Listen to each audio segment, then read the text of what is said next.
10 स्पर्धकांपैकी एक स्पर्धक आता कमी झालेला आहे. इथे 9 स्पर्धक आहेत. परीक्षकांच्या मताचं महत्त्व आता 10% कमी झालेलं आहे, पण तुमच्या मताचं महत्त्व मात्र 10% वाढलेलं आहे. ह्या आठवड्याची टॅली होणार आहे, म्हणजे तुम्ही पाठवलेली मतं 20% आणि परीक्षकांच्या गुणांचं महत्त्व 80%. आपले परीक्षक सज्ज आहेतच भरपूर मार्क द्यायला.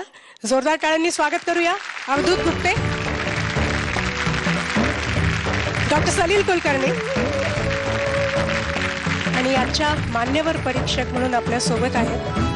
त्यांच्याबद्दल असं काय सांगावं हेच कळत नाही, कारण देश विदेशात त्यांचे असंख्य असे फॅन आहेत. मीही त्यातलीच एक आहे.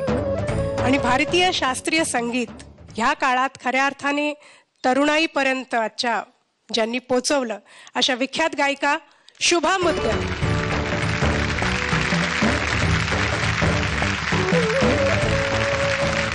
नमस्कार शुभा जी, बहुत बहुत स्वागत है आपका.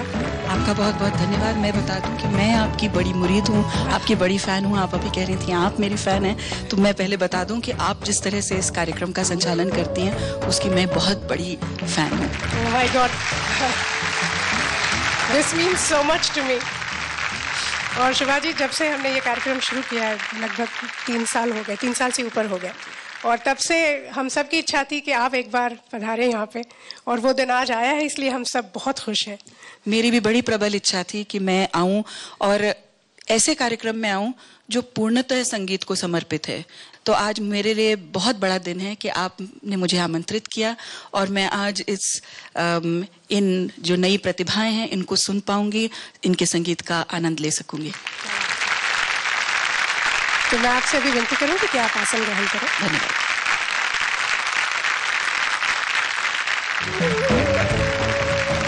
अनुमती असेल तर सुरुवात करूया.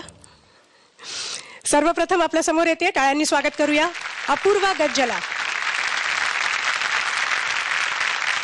कशी आहेस अपूर्वा? बरी आहे.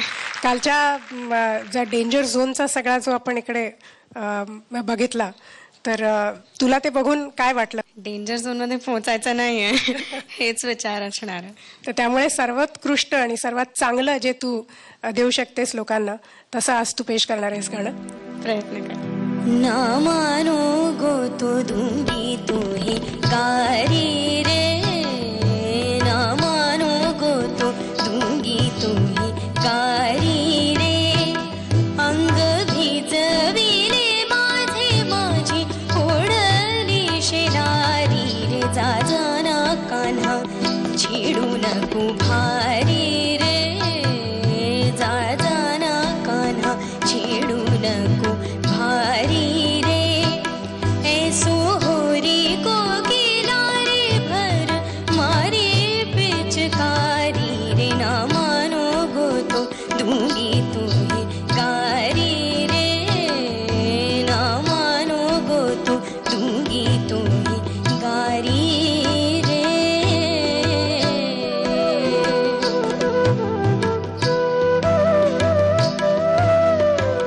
गोरी गोरी बाकी में कुरूप तू काळा रे, गोरी गोरी बाकी में कुरूप तू काळा रे, गोवळ्याच्या पोरात तुझा भलता हा चाळा रे, बाजू बंद थोडी मोरी चुनरी भी भारी रे, ना मानो गो तो दूंगी तुम्हें गारी रे, ना मानो गो तो दूंगी तुम्हें गारी रे.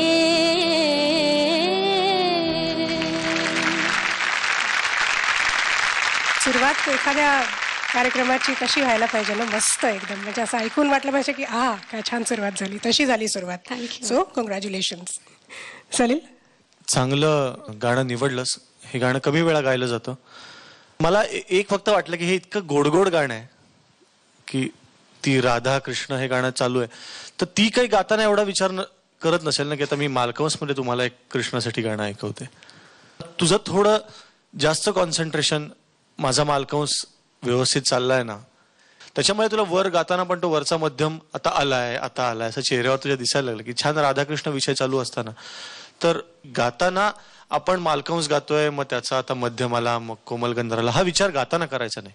तो आधी तुम्ही शिकताना रियाज करताना केलेला आहे, त्यामुळे तो आपोआप गाण्यामध्ये येईल. Okay, all the best. भारतीय संगीताचा आपला एवढा मोठा खजिना आहे आणि त्यातली एक एक रत्न तुम्ही आज सगळेजण इकडे सादर करणार आहात. रागांवर आधारित गाणी आज आहेत आणि आज शुभाताई आहेत आपल्या बरोबर.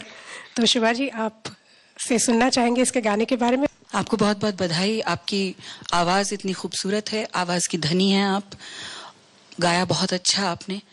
ये जो ध्यान देने वाली बातें होती हैं वो तो रियाज में होती हैं, लेकिन जब प्रस्तुति आप कर रहे होते हैं तो भाव अभिव्यक्त करने के लिए आपको कुछ देर तक भूलना पड़ता है कि अभी मैं रियाज नहीं कर रही हूँ. ये मैं नहीं कह रही हूँ कि आप ध्यान देना ही छोड़ दें कि ताल कहाँ जा रही है, स्वर कहाँ जा रहा है, लेकिन हाँ थोड़ा सा आपको मतलब आपका जो पहले का जो काम है, जो रियाज है, वो इतना पुख्ता होना चाहिए कि जब आप मंच पर आएं तो उस सब को भूल के आप भाव अपने अभिव्यक्त कर सकें. बहुत अच्छा गाया आपने और आपको शुभेच्छा कि आप आगे के राउंड में और भी अच्छा गाएं. थँक्यू. तुझ्या गाण्याबद्दल बोलायच्या आधी मी शुभाजींना च्याबद्दल एवढंच म्हणू इच्छितो की त्यांचा आवाज आणि त्यांचं गाणं तर इतकं छान आहेच, पण त्याचं बोलणं किती सॉलिड आहे ना. मी आता बोलणारच होते की इतकं म्हणजे ते बोलायला लागले की असं वाटतं की त्यांनी बोलतच राहावं. आपकी आवाज, उसका साउंड और जो बात करने का जो तरीका है, उसमें जो एक रिदम और एक संगीत है, वो इतना लुभावना है कि बस वो ध्यान ही नहीं जाता कि आप क्या बात कर रही हो उसकी तरफ. वो उतना वक्त नहीं मिलता. काश आप कुछ और होती. मतलब है ना, कोर्टामध्ये जज बीच असायला, आपलं हे न्यायाधीश असायला पाहिजे त्यांनी. तर असं आहे बेटा की तुला ना फाशीची शिक्षा देण्यात आली. तर ऐकणारा सुद्धा रममान. अब मैं समझ रही हूँ ये अवधूत दाता का मैजिक क्या है. मैं भी थोड़ा थोड़ा समझ रही हूँ. नाही. आता दोनच गोष्टी की बघ, श्वास पुरत नव्हता. आपला कायमचा प्रॉब्लेम आहे की श्वास आपल्याला पुरत नाही. पण आता ह्या गाण्यात एक छान गंमत बघितलीस का तू, की आपल्याला लगेच सोल्युशन कळलं की ना मानो गो तो धुंगी तो हे गाली रे. म्हणजे एवढ्या जागेमध्ये दोनदा श्वास घेतलास.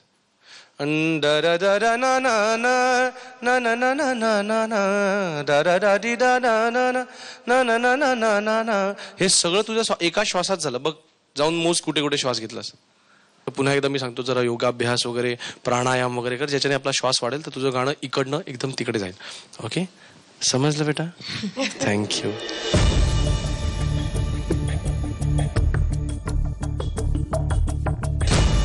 सलील दादांनी प दिलाय, अवधूत दादांनी ध दिलेला आहे. All the best.